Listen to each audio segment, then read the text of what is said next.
Welcome to Design Around the World. I'm Carina, and today we're in Kyoto. With our limited time in Japan, we wanted to spend a day in Kyoto, and we felt the most efficient way was through booking a tour. The tour we booked took us to 4 places: Fushimi-Inara Temple, and the UNESCO World Heritage Sites of Kyoshi-Zudera Temple and Kinkatuji Temple and Arashima. This tour took us from Osaka to Kyoto to visit these historic sites by bus. Our first stop took us to the Fushimi-Inara Temple site. Many of the sites dropped us off in a parking lot, and we walked onto the temple site. There were lots of shopping and food areas before we got onto the temple grounds. In this place resides the head shrine of the Kami Inara, the deity of good harvest and business success. The shrine is famous for its nearly 5,000 vermilion torii gates that line the trails leading to Mount Inari and is one of Japan's most famous images. There are several beautiful buildings you pass as you hike these grounds. And check out all the stunning details and these fox statues. These are the messengers of Inara Okiyami. Most temple sites have a dog statue, so this is a unique feature of this temple site. You have to walk through this unique gate to get to the torii gates, and I was intrigued by this circular wheat entrance. From there you walk to the torii gates. The gates had writing on them and are a century-old tradition of gratitude and offerings to the shrine's deity. The gates are spread out across a network of trails behind the main buildings and were featured in the 2005 film Memoirs of a Geisha. On this walk, we also saw this interestingly configured fountain and really beautiful laid out maps of the entire area. And my kids are always looking for animals, and these cute kitties clearly are fed by the attendants at this site. Unfortunately, we had only about an hour at the site, which meant we weren't going to be able to make it very far up the hill to all of those temples. We love the beautiful treed walk back down to the shops with more structures and sculptures. Kyoto, Japan has many temples and shrines because they were built under the patronage of emperors and shoguns, and because the city was Japan's capital from 794 to 1868. The temples and shrines represent the culture of the periods where they were built. This temple area is a Shinto shrine in Kyoto, Japan, and is considered the head of all Inari shrines in the country. We did manage to get some food, including more 10-yen bread, kebabs, and more strawberry tangalus. Next, we moved on to the UNESCO World Heritage Site, Kyoshi-Zudera Temple. The temple is located on the slopes of Mount Higashiyama and overlooks the Jian district. It was founded in 778 AD and is named after the pure water that flows from the Otawa no Taki waterfall. Once again, we walked through a network of shopping booths to get to this temple. This place was beautiful, with several sites to visit, all located in a very green, lush forest. Check out the gorgeous features of these buildings. The detailed patterns are stunning. When we first walked in, there was an area where many people were trying to lift a pair of iron clogs and a pair of iron sticks. They are said to be used by a strong samurai warrior to train himself. The main iron staff weighs 200 pounds, and we even saw a group of several kids trying to lift it. So of course my husband Josh had to see if he could lift it. All right, okay, Josh. Peace.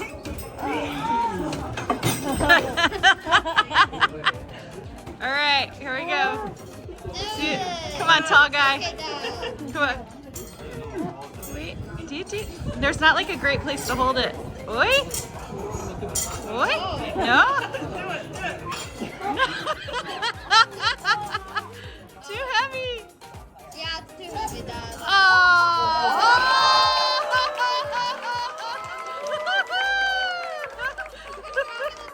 Since Josh is the only person we saw lift it, he got a lot of high fives and photographs the rest of the day.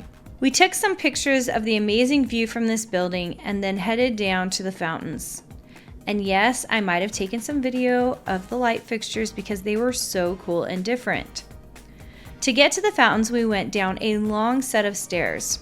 This took us to the Ottawa waterfall. The water is supposed to have healing qualities and attract good fortune. Divided into 3 streams of water, it may be drunk through a long metal ladle sterilized by UV light. Each stream has a different associated virtue. One brings academic success, another longevity, and the last success in love. Of course, we didn't know what we were doing and just followed the example of what everyone else was doing to drink the water. Clearly, I also didn't know what stream I was drinking from.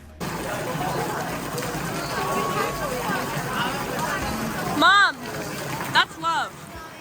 That's love.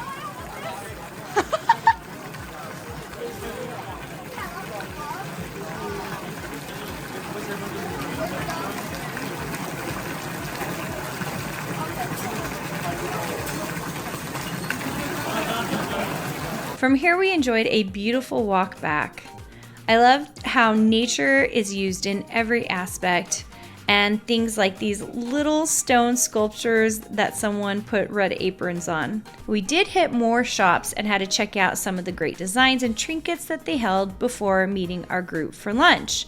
We had a really fun lunch with food that required my kids to be a little adventurous. There was only so much they were willing to try, but since I have a couple of picky eaters, I was grateful they tried any of it. I think it was great to see all the little dishes and try all the different flavors of these little bites. The kids really liked the gelatin dessert with cherry on top. But just to make sure that we really had enough dessert, we did get ice cream again on our way back to the bus. Before we head to our next stop, just a reminder to subscribe to the channel if you want to see more of my design finds. Our next stop was in Kinkatuchi Temple, one of Japan's most iconic landmarks. It is also known as the Golden Pavilion. This stunning temple, situated in the heart of Kyoto, stands as a testament to Japan's rich cultural heritage and historic depth. This temple was originally constructed in 1397. It was intended as the person who built it, his retirement villa.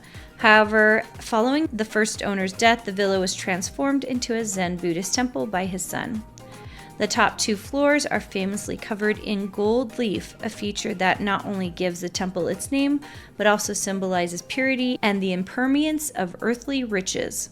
This dazzling structure, reflecting beautifully in the pond below, captures the essence of Japanese aesthetics. This temple was designated as a UNESCO World Heritage Site as part of the historic monuments of ancient Kyoto. In 1950, the pavilion was tragically burned down by a disturbed monk. This event not only left a scar on the temple's history, but also inspired Yuki Mishima's acclaimed novel, The Temple of the Golden Pavilion.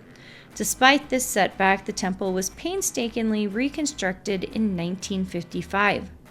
The entire park allows you to see the temple and then hike back around to the entryway. Our final stop in Kyoto was at Arashima.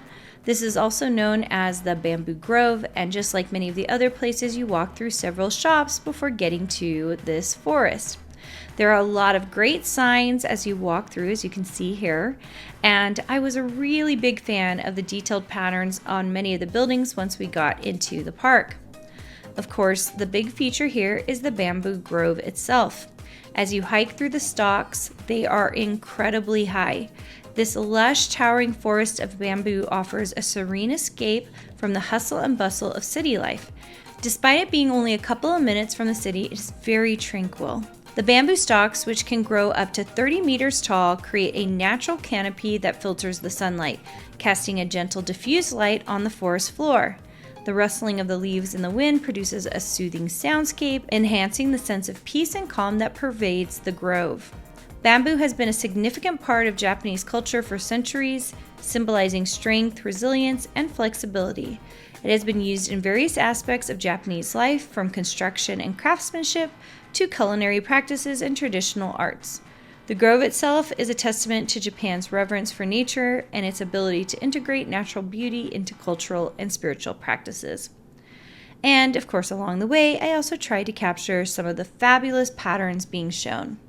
And that was our fabulous day in Kyoto. Have you been to Kyoto? Tell me what you loved when you were there in the comments. And as always, be sure to subscribe to the channel for more design around the world.